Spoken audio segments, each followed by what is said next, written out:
let's be real. Nobody has a crystal ball. So in this explainer, we're not going to try to guess the future. Instead, we're going to learn how to read it, how to see the huge shifts in the global economy before they really happen, and figure out where the real opportunities are headed. So let me ask you something, straight up. The job you have right now, did it even exist 10 years ago? And a decade from now, will it still be around? You know, the old playbook of finding a stable job and sticking with it until you retire? That's, well, it's pretty much obsolete. The world is just changing way faster than we can keep up. I love this quote because it just perfectly captures where we are right now. In today's economy, standing still is not an option. Seriously, think about it like you're on a treadmill. If you're not actively walking forward, the belt is just going to carry you right off the back. Not changing means you're falling behind. It's that simple. So, let's try to frame this. This isn't some threat to be scared of. It's just the reality we need to get our heads around. The pace of change is picking up speed, and the very first step is to just look it in the eye and acknowledge it. You remember Kodak, right? An absolute giant. For decades, they were photography. But they weren't taken down by a company with better film. No, they were made completely irrelevant by the smartphone, a future they just failed to see coming. And that's exactly what happens when you ignore the direction the world is moving. So the big question is, how do we avoid becoming the next Kodak in our own careers? Well, we have to stop reacting to change and start learning how to read it. And it turns out there's a framework for this, a way to see what makes an industry truly explode beyond just the temporary hype. Look, a massive, world-changing industry doesn't just pop up out of nowhere. It's born from a very specific pattern, when four powerful forces all line up perfectly.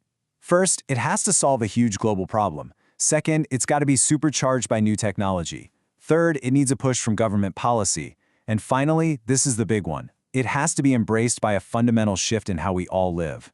Think of them like four wheels on a car, all turning together to drive us into the future.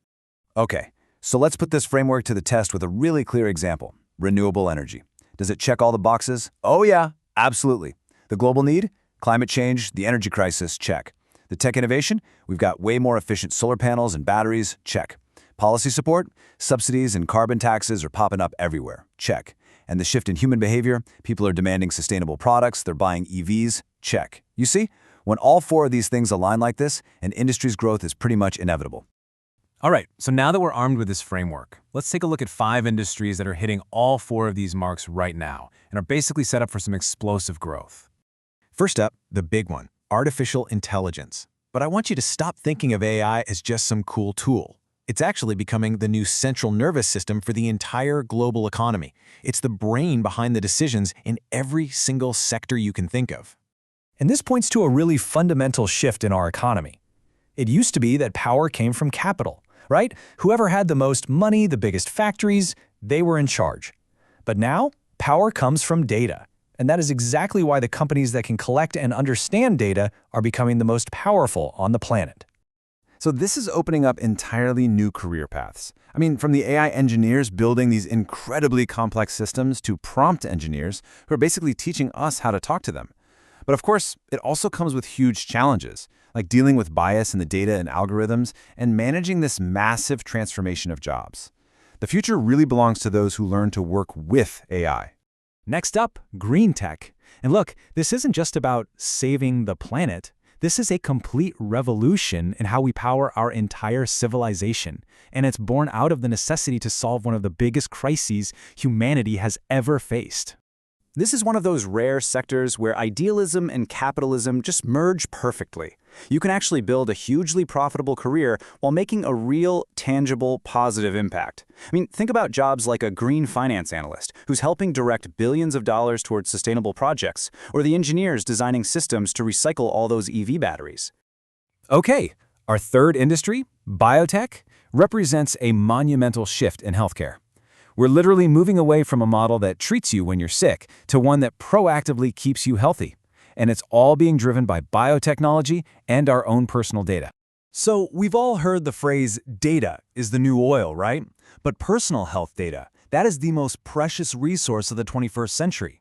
Your DNA, your vitals, your daily habits, all of that is the key to a future of medicine that is tailored specifically and only to you.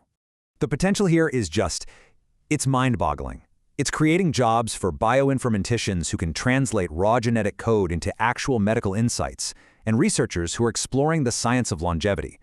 But because we're talking about our fundamental biology, the ethical and regulatory hurdles are, as they should be, enormous.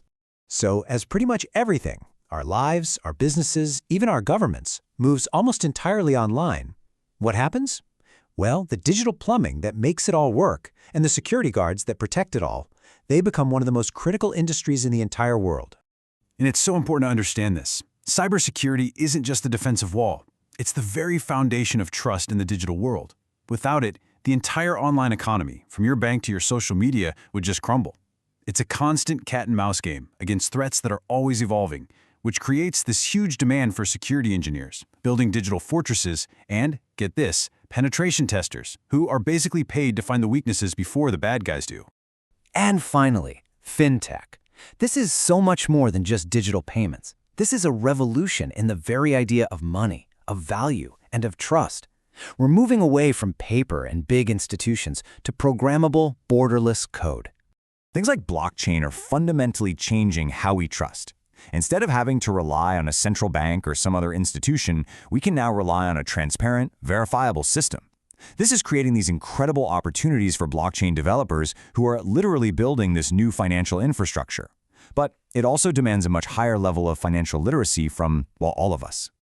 Okay, so we've looked at these massive industries, but probably the most important question is, where do you fit in? Because success isn't just about picking a winning industry, it's about finding the right role for you inside of it.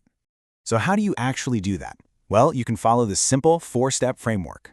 First, just start with self-awareness. What are your skills, your interests? Are you technical, creative, strategic? Then pick one of these growing fields that genuinely excites you. After that, you find your entry point, a role that matches your profile. And remember, you do not have to be a coder to work in AI. And finally, step 4, you commit. You commit to building competence and getting really, really good at something that industry needs. And all of this brings us to the final and most critical point.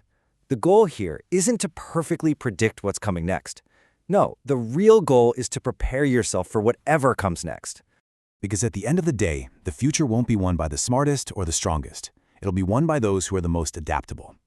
The world is always going to keep changing, but the people who are constantly investing in themselves, who stay curious, and who are willing to learn, they will always find their way. So the real question isn't what the future holds. It's, are you preparing for it today?